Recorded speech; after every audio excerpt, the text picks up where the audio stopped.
Santo del Día, 5 de abril. Hoy la Iglesia nos invita a recordar a San Vicente de Ferrer. Nació en 1350 en Valencia, España. Sus padres le inculcaron desde muy pequeñito una fervorosa devoción hacia Jesucristo y a la Virgen María y un gran amor por los pobres. Le encargaron repartir las cuantiosas limosnas que la familia acostumbraba a dar. Así, lo fueron haciendo amar el dar ayudas a los necesitados. Lo enseñaron a hacer una mortificación cada viernes en recuerdo de la pasión de Cristo y cada sábado en honor a la Virgen Santísima.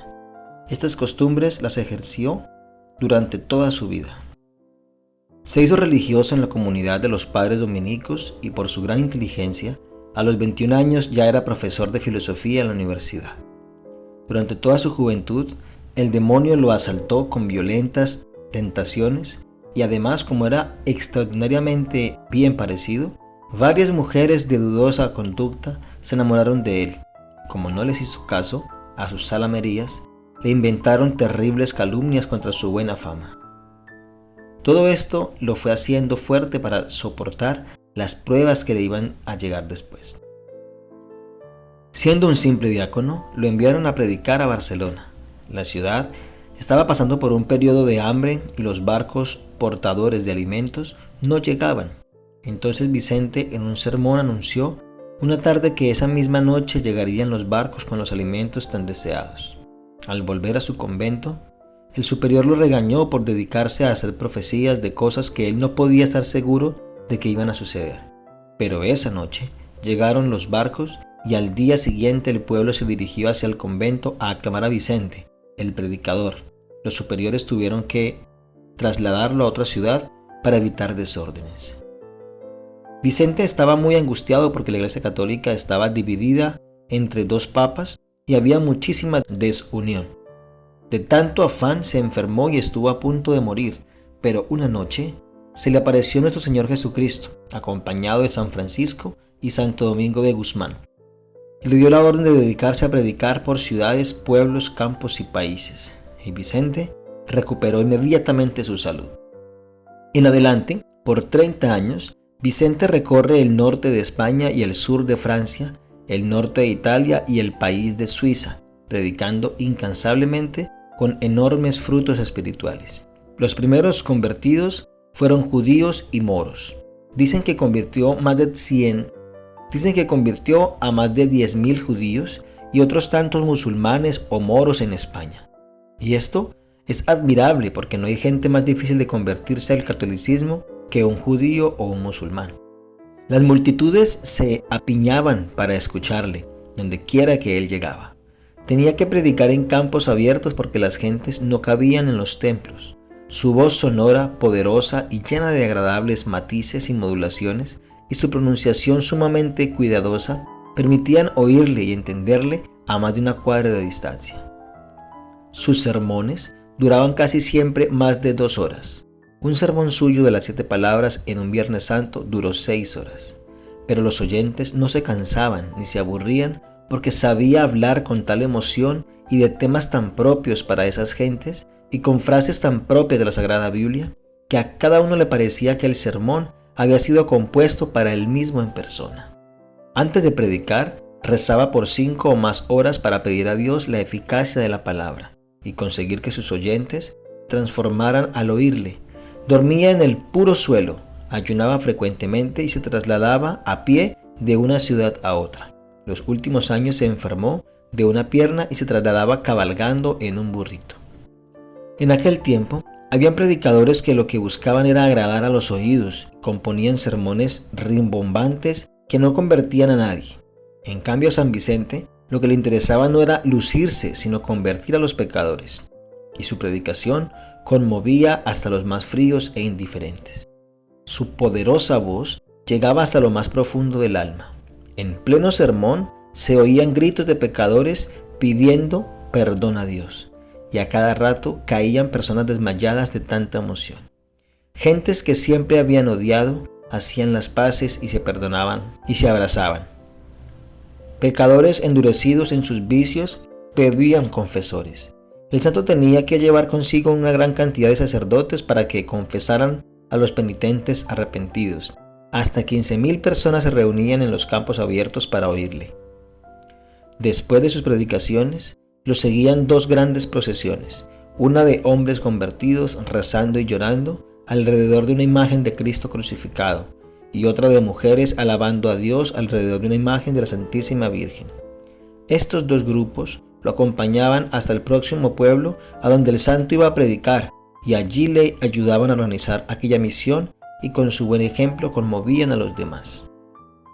Como la gente se lanzaba hacia él para tocarlo y darle pedacitos de su hábito para llevarlo como reliquias, tenía que pasar por entre las multitudes rodeado de un grupo de hombres encerrándolo y protegiéndolo entre maderos y tablas.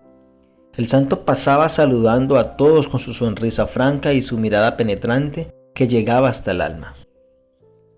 Las gentes se quedaban admiradas al ver que después de sus predicaciones se disminuían enormemente las borracheras y la costumbre de hablar cosas malas, y las mujeres dejaban ciertas modas escandalosas o adornos que demostraban demasiada vanidad y gusto de aparecer. Y hay un dato curioso: siendo tan fuerte su modo de predicar y atacando tan duramente al pecado y al vicio, sin embargo las muchedumbres lo escuchaban con gusto, porque notaban el gran provecho que obtenían al oírle sus sermones. Vicente fustigaba sin miedo las malas costumbres, que son la causa de tantos males.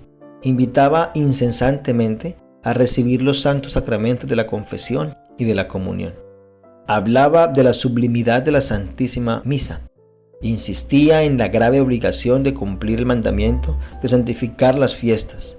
Insistía en la gravedad del pecado, en la proximidad de la muerte, en la severidad del juicio de Dios y del cielo y del infierno que nos esperan. Y lo hacía con tanta emoción que frecuentemente tenía que suspender por varios minutos su sermón, porque el griterío del pueblo pidiendo perdón a Dios era inmenso. Pero el tema en que más insistía este santo predicador era el juicio de Dios que espera a todo pecador. La gente lo llamaba el ángel del Apocalipsis, porque continuamente recordaba a las gentes lo que el libro del Apocalipsis enseña acerca del juicio final que nos espera a todos. Él repetía sin cansarse aquel aviso de Jesús: He aquí que vengo y traigo conmigo mi salario, y le daré a cada uno según hayan sido sus obras. Hasta los más empecatados y alejados de la religión se conmovían al oírle anunciar el juicio final, donde los que han hecho el bien irán a la gloria eterna y los que se decidieron a hacer el mal irán a la eterna condenación. Los milagros acompañaron a San Vicente en toda su predicación, y uno de ellos era el hacerse entender en otros idiomas, siendo que él solamente hablaba su lengua materna y el latín. Y sucedía frecuentemente que las gentes de otros países le entendían perfectamente, como si les estuviera hablando en su propio idioma. Era como la repetición del milagro que sucedió en Jerusalén el día de Pentecostés, cuando al llegar al Espíritu Santo en forma de lenguas de fuego, las gentes de 18 países escuchaban a los apóstoles, cada uno en su propio idioma, siendo que ellos solamente les hablaban en el idioma de Israel. San Vicente se mantuvo humilde a pesar de la enorme fama y de la gran popularidad que le acompañaban, y de las muchas alabanzas que le daban en todas partes. Decía que su vida no había sido sino una cadena interminable de pecados. Repetía: mi cuerpo y mi alma no son sino una pura llaga de pecados. Todo en mí tiene la fetidez de mis culpas. Así son los santos, grandes ante las gentes de la tierra, pero se sienten muy pequeñitos ante la presencia de Dios que todo lo sabe. Los últimos años, ya lleno de enfermedades, lo tenían que ayudar a subir al sitio donde iba a predicar. Pero apenas empezaba la predicación se transformaba, se le olvidaban sus enfermedades y predicaba con el fervor y la emoción de sus primeros años. Era como un milagro. Durante el sermón no parecía viejo ni enfermo, sino lleno de juventud y de entusiasmo. Y su entusiasmo era contagioso. Murió en plena actividad misionera el miércoles de ceniza 5 de abril del año 1419. Fueron tantos sus milagros y tan grande su fama que el Papa lo declaró santo a los 36 años de haber muerto en 1455. El santo regalaba a las señoras que peleaban mucho con su marido un frasquito con agua bendita y les recomendaba: cuando su esposo empiece a insultarle, Échese un poco de esta agua a la boca y no se la pase mientras el otro no deje de ofenderla. Y esta famosa agua de Fray Vicente producía efectos maravillosos porque como la mujer no le podía contestar al marido, no había peleas. Ojalá que en muchos de nuestros hogares se volviera esta bella costumbre de callar mientras el otro ofende. Porque lo que produce la pelea no es la palabra ofensiva que se oye, sino la palabra ofensiva que se responde. Oramos por todas las personas que hoy celebran el don de la vida. Felicidades por su cumpleaños. También porque ya partieron en la presencia del Padre. Escribe tu oración en los comentarios y nombra a esa persona especial. San Vicente de Ferrer, ruega por nosotros.